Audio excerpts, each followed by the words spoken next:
Good morning, class. God bless you.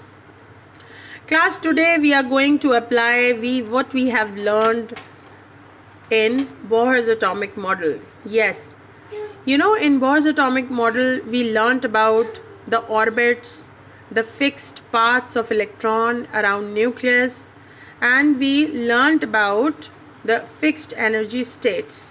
Yes, today we will study about electronic configuration.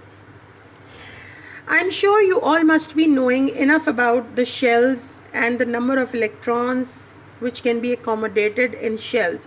In class 8, I taught you about the shells K, L, M, N, and you all worked out for the setting and distribution of electrons in these orbits as number of electrons that can be accommodated. Yes, just revise that knowledge that K was the first shell, can have 2 electrons. Similarly, L is the second shell which can have 8 electrons, and M is the third shell, it can accommodate 18 electrons, and the nth was the fourth shell and it can accommodate 32 electrons. So how many electrons can be distributed or can be assigned or can be given to the orbits? We also studied that studying the Bohr's atomic model, we got to know that as we go away from the nucleus,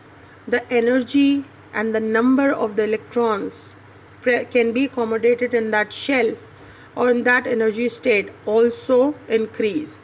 The first shell is the orbit or the place of electrons, only 2 electrons at the lowest energy level, and the L shell can have 8 electrons, and these 8 electrons are at a higher energy level as compared to the first shell.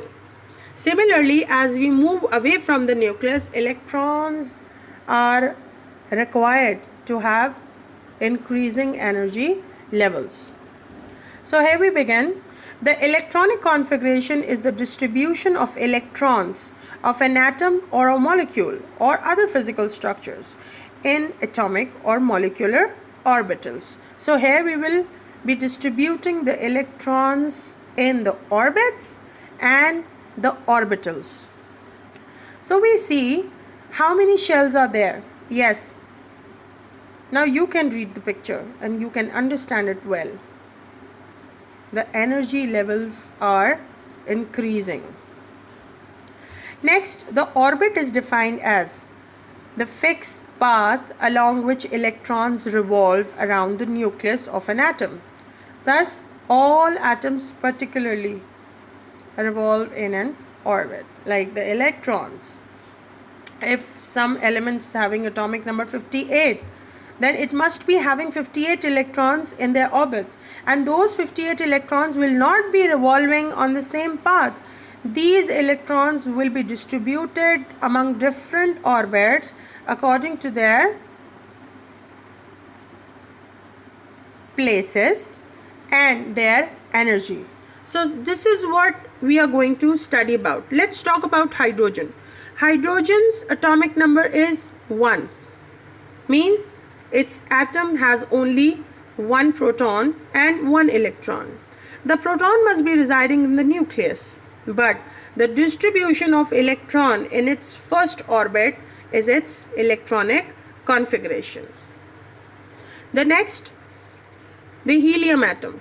The helium atom is having 2 proton number like this.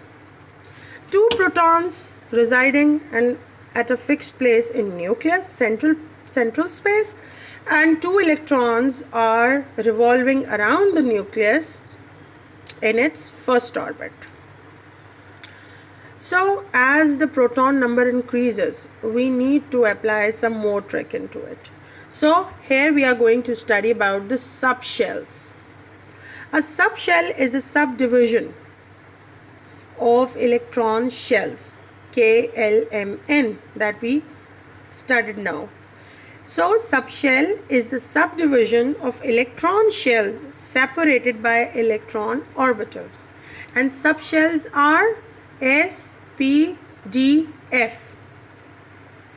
The shells were K, L, M, N, and they further divided into S, P, D, F.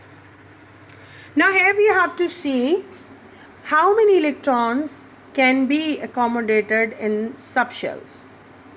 Like K shell, S subshell can have only 2 electrons.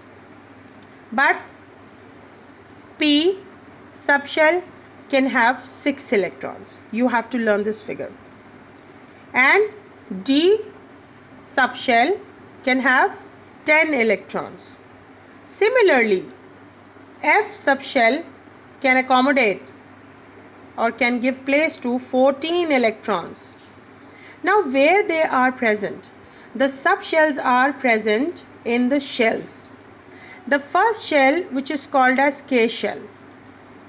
K shell can have only 2 electrons, and these 2 electrons are present in S, the only subshell, and S can have again 2 electrons. Now when the orbits increase, talk about the L shell. The L shell can have 8 electrons, and you know these 8 electrons are present in subshell S and P. Now S can have 2 and P can have 6. So altogether 6 plus 2 is 8. So L or the second shell can have 6 electrons. Similarly, this 3 is showing the third orbit, like K, L, M. Now the turn of M shell, the third shell. M shell can have 18 electrons, right? And these 18 electrons are present in S, P and D. 2 electrons in S, 6 electrons in P and 10 electrons in its D subshells. So altogether 6 plus 2, 8 plus 10 giving you 18. Similarly, the fourth shell, which is N shell. N shell can have how many? Yes, 32. So all of the subshells will be making up that shell. So 2 in S, 6 in P, 10 in D, and 14 electrons can be filled in subshell F orbitals. So altogether 2 plus 6 plus 10 plus 14 giving 32. So this is how electrons are filled in the subshells and shells. Remember class, I am giving you a tip that whenever you study about the shells are having K, L, M, N, having 2, 8, 18 and 32. But when you study about the subshells are present in the shells. ये कोई नई चीज़ नहीं है. This is not a new thing. Subshells are present in your shells. Okay? So there is a rule. There is a rule which is called as Aufbau principle. This principle says that the electrons are filled the 1s orbital first, then the 2s, then the 2p, and they move upward. You know, this is a diagonal relationship or the diagonal pattern in which electrons are filled in the orbitals or the subshells of increasing energy level. Again, we cannot ignore the energy level of the electrons in different subshells and different shells. We have to see that we have to fill them adequately or properly on the basis of increasing energy levels. This principle is called as Aufbau principle. You can also search it from the book or from the net. Look, I have collected everything now. First we studied about the shells and the energy states, and we learned that how many electrons can be filled or accommodated in the shells.